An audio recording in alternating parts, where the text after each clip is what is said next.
Welcome back to another do-it-yourself fix on 0 to 60. Now, if your windscreen washers aren't working properly or they're not working at all, then this video is for you because I'm going to show you exactly how you can do a proper fix on this, and the best part of all, it's not going to cost you a penny. So let's get straight into it and get this fix done.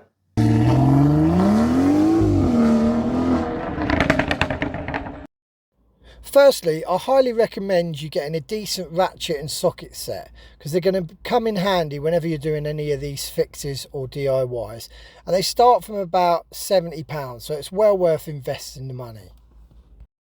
So in the yellow is the essentials that we're going to need to do this DIY, and in the blue is just the things that you'll need if you want to do those extra bits and pieces that I advise in the video, but they're not essential. Now let's get straight into it. First and foremost, we need to jack up the car and take the front driver's side wheel off. But to do that, you need to know how to jack up your car. If you don't, check out my other video that I've previously done to know how to do that safely. Once you've got the car jacked up, then we can move on to begin to start taking off the inner arch liners. Now there's various different fasteners in here to do that. We've got 10mm plastic nuts. As you can see, there's also a T30 Torx and an 8mm socket needed on this side. But we're actually going to start with the plastic fasteners just on the left here. Now you're going to need something to push through the middle of these because you've got to pop it right the way through to actually release these plastic fasteners. Now these centre plastic pieces seem to disappear out the back, never to be found again. So I do highly recommend buying a cheap set of fasteners and plastic removal tools like these. They're only about £10 off Amazon. I'll try and find the link and pop that in the description. So we're going to start from the top, and we're going to need an 8mm socket for this. The location is right at the very top, very close to the top of the strut. I'll zoom in here just so you can see exactly where that first 8mm is. Then we'll move on to the next 8mm over at the back.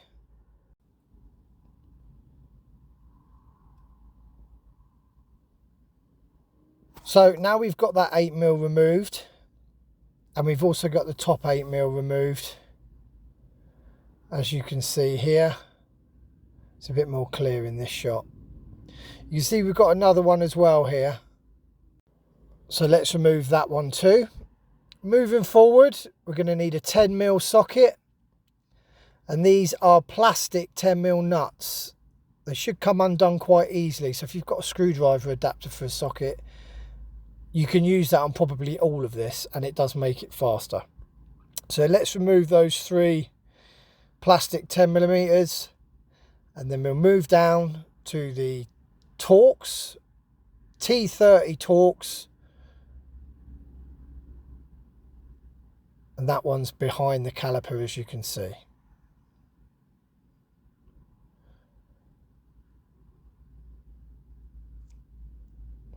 Now that one's removed, we're going to go to the front section of the inner liner.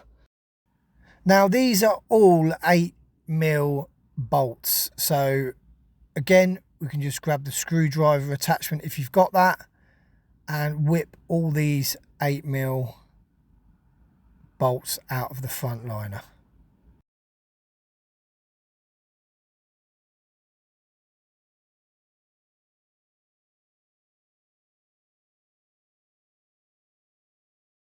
Once all of those are removed, you can begin to peel away the front liner. It's a bit like an orange peel. Just start pulling from one end and work your way up, and it will come loose and you'll be able to pull that out. Right guys, I want to stop you there because if you're enjoying this video and it's helping you, then hit that subscribe button because it really helps the channel to create more content like this that's going to help you save money and fix your cars in the future. So going back to the left side of the liner, We've actually got a few underneath that we need to do here. So we've got another T30 Torx and a few more 8mm bolts to deal with as well under here.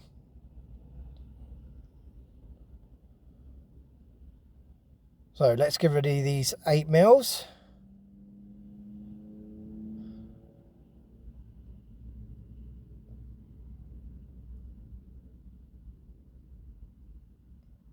And the T30 Torx.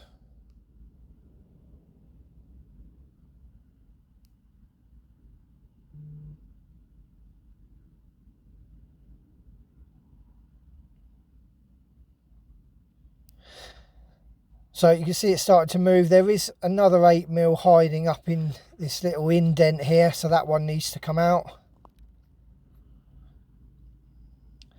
And then finally, if you look round to here, there's one more that needs to come out to actually release it, which is this one here.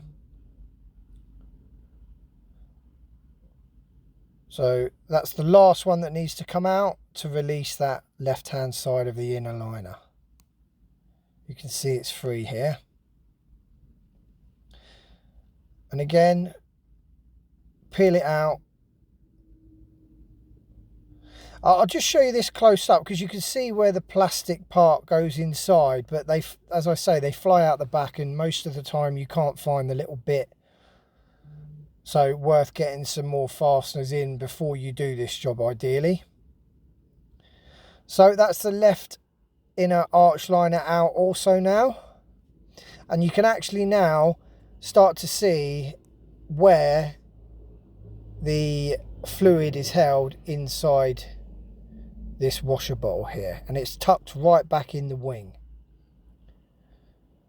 Again, I'm just showing you here, these are the little plastic bits which push in and then open it up to keep them fastened, but two of mine I couldn't find. Next up, pop the bonnet.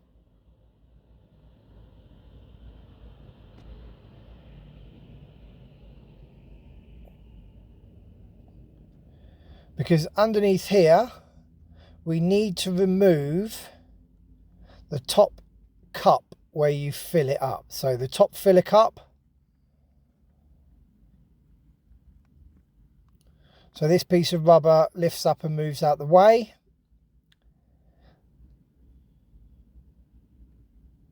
And there's 3 10mm plastic bolts that you just need a quarter of a turn to release this. Now I'm removing this plastic piece primarily so you can see exactly what needs to be done here, but you may find that you can actually undo this without taking that off. I just found it easier to give myself a bit more room. So we've got a Phillips or crosshead screwdriver needed to remove this screw. So let's get that removed. It is a plastic screw, so be gentle with it. And then just give this a good twist and turn. You'll need 2 hands, I expect, just to pop that off. Put that somewhere safe. Now, you can see up here on the washer bottle, we've got a 10mm bolt holding that on. So let's get that one out.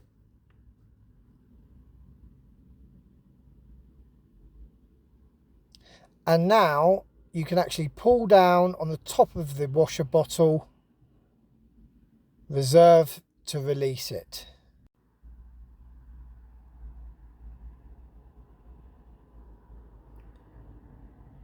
Now, once you lay it down here, it should stay in place and you can empty all of the fluids out into the bucket. You won't be using this fluid again, it will be going because it's contaminated. And there you go, you can already see here just how much gunk is in there that's blocking the pumps. And looking here, you can actually see a line of where the mold and crap is built up in the bottom of here. So give it a lift up, make sure you get as much of this out as you can at the moment. It's going to feel quite tight to maneuver with the pumps in place. So there's 2 pumps and a connector here. So make sure you unconnect the connector, and then if you pull the pump towards you and give it a good wiggle, it will actually pop out of the rubber grommet filter that they sit in. Again, probably need 2 hands for that.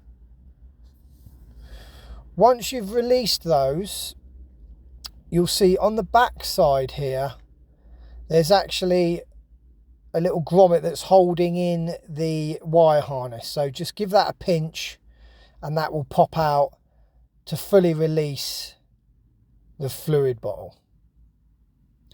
And there again, now look at that. We can actually see just how much gunk is in there. Check your motors, just double check that there's no gunk right in the bottom of there and make sure they're okay. Now, these are actual filters that come out and the pumps sit into, like rubber grommets. Now, I'll pull one out here just to show you that there's so much crud in there. No wonder the pumps can't get any fluid out. And this builds up over time from mold, just like it would in a shower or a bathroom or wherever, where there's constant water being left where mold and mildew can build up. Hence why I'm going to be using mold and mildew remover inside here. Now, you can use other things like drain cleaner or even bleach, but I do highly recommend you wear gloves when you're doing it. Otherwise, you're going to get all sorts of issues with your hands. So I'm going to pour a nice bit of this mold and mildew remover in here because it works a treat. And then I'm going to give it a good shake up, both sides, and leave that for around 5 to 10 minutes just to settle in and start working. Now, again, I do suggest wearing gloves for this, hence why I've got them on now. Again, after 5 minutes, give it a good rinse around and then empty. And I'm using not boiling water but hot water here to again rinse out the remaining chemicals that are left inside the bottle. So I suggest giving it a good rinse at least once or twice to remove everything. And you'll see that actually this has worked an absolute treat on this. It basically looks like brand new. I've just given it a quick wipe over on the outside as well, and there you go. Immaculate. So now what we can do is just double check the filters. Look at that, you can see the gauze now, and we know now that it's going to have no problem at all. Look, come out like brand new. So no need to buy any of this stuff. We can clean it all up and save ourselves some money. So pop those back in. Good hard push so they sit flush. So before we go any further, I suggest popping the motors back in, putting some hot or warm water into the fluid bottle and just running that through the pipes, making sure everything works and just cleaning them out a bit as well. Now, the next section I'm going to do is a cleanup. You don't have to do this, so you can skip forward if you don't want to clean up under here and put it all back together. Or if you're like me and you like things clean and tidy, then empty it back out, take it back off, and let's give it a clean. So first of all, what we're going to do, we're going to get a dry brush and just get rid of some of this dirt and grime that's been building up under here for time. Now, a dry brush is best for this, but any dry brush will do. If you've got a dustpan, from a dustpan and brush, that'll do. Whatever you've got to hand, just give it all a good dust off first.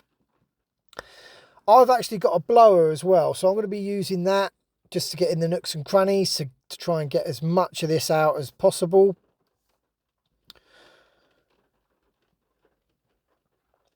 So once you've given it a dry clean, just get a bit of spray. Again, whatever you've got to hand. I've got some window cleaner here because it does evaporate quicker.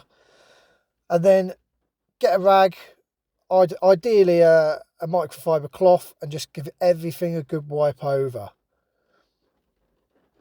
So you're giving it a dry clean, then we're going to give it a wet clean. And then if you haven't got a blower, just let this dry off for about 15 minutes before you come back to it.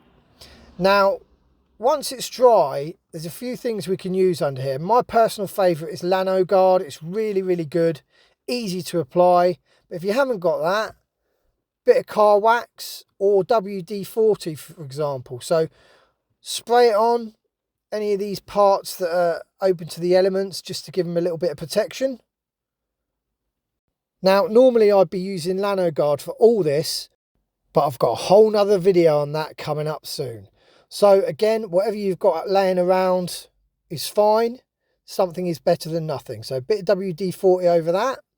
And then anywhere else, I'm just going to use a bit of car wax. Now, this has got ceramic properties in it. This is really good stuff that I'm using. And it's called Fuso Coat. But again, there's going to be another video on that, so I'm not going to go into detail. But you can use it on plastics, you can use it on metal, and then leave that for 5 minutes and just wipe it all off. Literally, it's just wax that goes on and off. And as you can see, plastics, everything looks so much better under here. And we know that that's been cleaned and tidied. Why not do it? We're here anyway, it's all off. Let's get it cleaned up. Much better. Now we're going to put everything back on in reverse.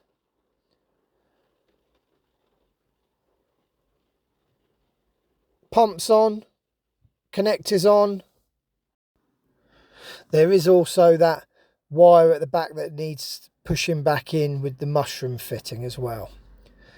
But as you can see under here, it actually clips into this bracket, and then you can just push it up and then feed the hose back through the hole to the bonnet, so we can put the cup back on in a minute. So that's now in place and holding the fluid bottle there. So then we've got the 10mm. That's going to hold it in. Filler cup back on. Crosshead screwdriver. Now again, I'm cleaning all the inside of the liners as well. Exactly the same thing. Quick dry clean. And then wax it as well, just to keep everything clean and tidy. And then again, in reverse, we're going to put these inner liners back on. Now, where you put the 10mm plastic nuts back on, it's a really good way of lining the inner liner up on this left hand side, because that will sit on those, and then you can line everything else up and then pop everything else back on and tighten everything back up. Remember, you only need to do this firm, hand tight. You don't need to overdo it on a ratchet or anything like that. So there we go, everything's back in on the left hand side. And underneath as well. So we move back to the right hand side. So I start at the top, and then all those 8mm bolts go back in.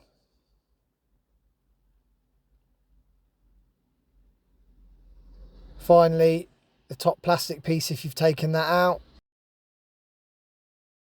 And then it's time to pop the wheel back on and lower the car back down.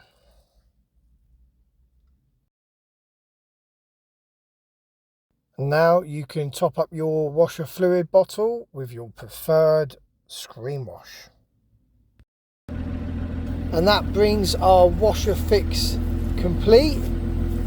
All done, working perfect. Happy days.